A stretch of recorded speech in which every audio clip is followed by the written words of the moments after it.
দেখো বন্ধুরা, ঘুম থেকে উঠে বাইরে এসেছি। বাইরে এসেই দেখি না জোড়া শালিক ঘুরছে। আর সবাই বলে নাকি জোড়া শালিক সকালে দেখলে দিনটা নাকি অনেক ভালো যায়।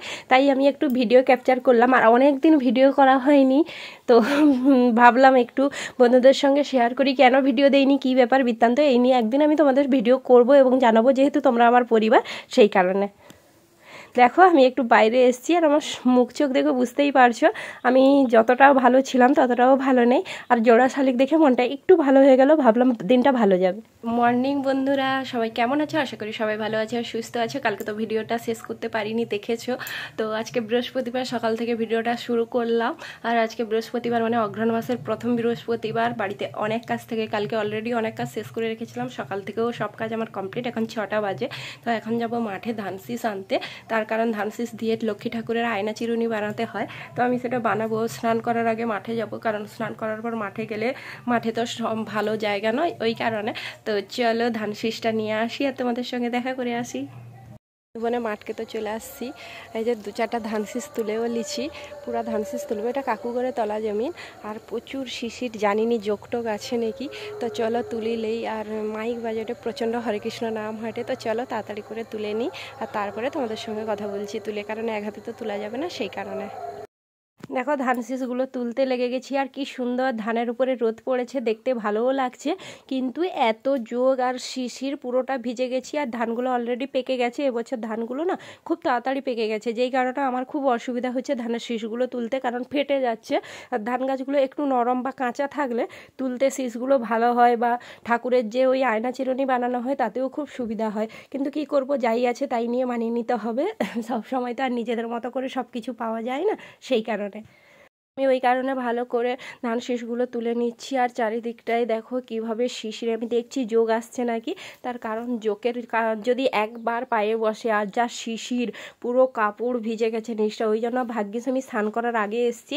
যদি স্নান করার পরে আসতাম না, পুরো আবার গিয়ে স্নান করতে হতো। এই কারণে মাঠের দিক বলে আমি আজকে সকাল সকাল, এখন কটা বাজে, 6:30 মতো বাজে, সেই কারণে না এত শিশির। একটু দেরি করে এলে হতো, কিন্তু স্নান করে ঠাকুরের মানে জোগাড় যন্ত্র করবো, তো সেই কারণে চলে এসেছি। আমার ধান শীষ তোলা হয়ে গেছে। দেখো বাড়িতে চলে এসেছি, স্নান টান করে নিয়েছি এবং পুজোর জোগাড় যন্ত্রও করে দিয়েছি। এখানে আয়না চিরুনিও বানানো হয়ে গেছে। আর এই যে সমস্ত পূজার যন্ত্র করেছি। এই যে দেখো আয়না চিরুনি ঠাকুরের বানিয়েছি, আর তোমাদের দেখানো হয়নি কারণ অনেক কাজ ছিল, সেই কারণে। দেখো এখানে ঠাকুরের ফুল, বেলপাতা, আতপ চাল, সিঁদুর, তারপরে আবাটা, সমস্ত কিছু বেটে রেখে দিয়েছি। এবারে আলপনা দেবো। আলপনা দেওয়ার জন্য এই যে চাল বেটে নিয়েছি, মানে যেটাকে আমরা বলি পিঠালু, তোমরা কি বলো জানি না। এবারে ঠাকুরের পা এঁকে নেব। প্রথমে ঠাকুর ঘর থেকেই শুরু করলাম, কারণ যেখানে ঠাকুরের পুজো হবে সেখান থেকে শুরু করলাম। তোমরা কীরকম ঠাকুরের পা পদ্ম আঁকো জানিও, কারণ আমি যেমন জানি তেমনই আঁকি। আমি কোনো শিল্পী নই বা কোনো প্রদর্শন দিতে এখানে বসিনি। তোমরা আমাদের পরিবার, তাই তোমাদের সঙ্গে শেয়ার করলাম। আমি এভাবেই আঁকি প্রতি বৃহস্পতিবার। আর এটা যেহেতু অঘ্রাণ মাসের প্রথম বৃহস্পতিবার, একটু ভালো করে জাঁকজমক করে পুজো হয়। আর অঘ্রাণ পৌষ মাস দুটো মাসেরই বৃহস্পতিবারগুলো বাঙালি বাড়িতে, মানে আমাদের গ্রামের দিকে তো এইভাবেই পুজো হয়, সেই জন্য করলাম। তোমাদের সঙ্গে কথা বলতে বলতে আলপনাটা এখানে দেওয়া হয়ে গেল। আর আলপনার ভিডিও করিনি। দেখো আমার পুরো বাড়ি আলপনা দেওয়া হয়ে গেছে। এইখানে একটা আলপনা দিয়েছি, কেমন হয়েছে তোমরা জানিও। আর সারা বাড়িটা এরকম পা পদ্ম এঁকেছি, কেমন লাগছে তোমরা অবশ্যই কমেন্টের মাধ্যমে জানিও বন্ধুরা। অনেকদিন পর আজকে ভিডিও যাচ্ছে। তো এখানে একটা আলপনা দিয়েছি, সবটাই নিজের মনের মতো করে দিয়েছি, কোনো কিছু দেখে বা ফোন দেখে কোনো কিছু করিনি। এখানে ঘরের উঠোনে, মানে উঠোন নয়, ছামুদুয়ার বলে যেটাকে, সেখানে দিয়েছি। বাকি আমার রুমের সামনে, তারপরে পুরো ঠাকুর ঘর অবধি আমি এরকম পাপদ্ম দিয়েছি। আর মাটির ঘরে অ্যাকচুয়ালি দেখতে খুব সুন্দরও লাগে। আর পাকার ঘর হলে অন্যান্য কালার দেওয়া যায়, মাটির ঘর তাই দেইনি। এবারে ফলটা কেটে নেব, তার জন্য বসে পড়েছি। আর কারেন্ট ছিল না, লাইটের আলো জ্বেলে ফল কাটতে বসছি। প্রথমে শসাটা কেটে নেব। মামন ঠাকুর কখন আসবে জানি না, এখন থেকে ফলটা কেটে নিই। আর আজকে আমি কিছু খাবো না, মানে কিছু খাবো না বলতে ভাতটা খাবো না। সবাই বলে বৃহস্পতিবার লক্ষ্মী মায়ের পুজো, অন্ন খেতে নেই, তাই বাড়ির বউরা খাবো না। সমস্ত ফল টল কাটা হয়ে গেছে, এখানে সব ফলের খোসা। আর এই যে ফল কেটে রেখে দিয়েছি। বামন ঠাকুর যখন আসবে তো পুজো হবে, আমাদের বামন ঠাকুর পুজো করে। সমস্ত কিছু গুছিয়ে রেখে দিয়েছি। এবারে আজকে যেহেতু ভাত খাবো না, একটু রুটি টুটি করবো। তো চলো রুটি টুটির দিকে এগোই। আর এখানে পুজো যখন হবে তোমাদের সঙ্গে শেয়ার করব। দেখো চলো। এখানে আমাদের পুজো হয়ে গেছে, আমার মেয়ের পুজোর প্রসাদ নেবে বলে হাত পেতেছে, প্রণাম করা তার হয়ে গেছে। এবারে আমি প্রণাম করবো, আর ধোঁয়া দিয়েছে বলে এরকম ধোঁয়া হচ্ছে। প্রণাম করে দেখো চলে এসেছি রান্নাঘরে। আর আজকে যেহেতু চালের জিনিস কিছুই খাবো না আর ভাতও খাইনি, সেই কারণে দুপুর পুর পিঠা বানাতে বসে পড়েছি। আর এটা সুজির পুর পিঠা বানাচ্ছি, তার জন্য সুজিটা আগেই খোল টেনে রেখে দিয়েছিলাম আর কিছুগুলো বানিয়েছি। এখানে নারকেলের কি যে বলে মিষ্টান্ন তৈরি করেছি, মানে পুর তৈরি করেছি, যে পুরটা দেবো। এবারে এই যে ছোট ছোট করে মানে বলের মতো করে সেটাকে একটা বাটি তৈরি করে নিচ্ছি।